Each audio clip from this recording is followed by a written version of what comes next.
সনাতনীদের দুঃখে, সনাতনীদের আনন্দে তুমি তার পাশে আছো সব সময়। একতা ছাড়া কখনো চলবে না।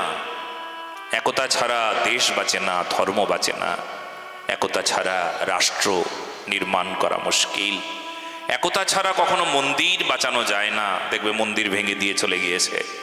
একতা ছাড়া প্রতিমা রক্ষা করাও যায় না, দেখো প্রতিমাগুলোকে ভেঙে দিয়ে চলে যাচ্ছে।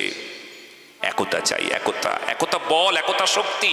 একতা দেখলে না, ওই যে বললাম কিছুক্ষণ আগে যে একতা এমন বল, এমন শক্তি। গতকাল বলা হয়েছিল যে নিজেরা ধরো মনে করো এই স্থানে তুমি সংখ্যা লঘু, মানে সংখ্যায় অল্প, কিন্তু তোমার মধ্যে যদি একতা থাকে তাহলে তোমার যা শক্তি, সারা পৃথিবীর সব শক্তি তোমার মধ্যে এসে যাবে। বলো না গো রাধে রাধে। এই জগতে যত সনাতনী আছে সারা বিশ্বে, সব বিশ্বের সকল সনাতনীর শক্তি তোমার মধ্যে এসে যাবে, একটা গ্রামে এসে যাবে। গ্রামটা ছোট, সংখ্যায় লঘু, কিন্তু আমি গ্যারান্টি দিলাম যদি যদি তোমরা একতা বিচার করো, একসঙ্গে থাকতে চাও, এক ছত্র ছায়ায় থাকতে চাও, একটা মালার মধ্যেই থাকতে চাও, তাহলে তোমাদের কেউ ভাঙতে পারবে না। কারোর ক্ষমতা নাই এই জগতে তোমাদের কেউ ভাঙবে।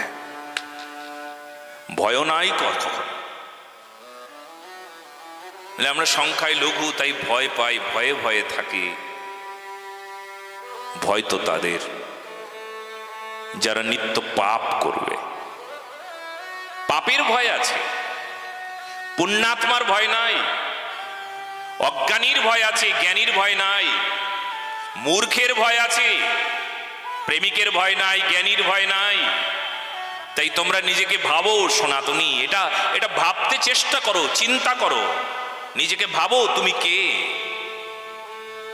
এই জন্য আমরা যে যেমন ভাবে আছি, সবাই আমরা একই পরিবারের, সবাই আমরা সেই সত্য সনাতন ধর্মের মানুষ। ক্ষমতা নাই কারুর আমাদেরকে কেউ আলাদা করে দেয়।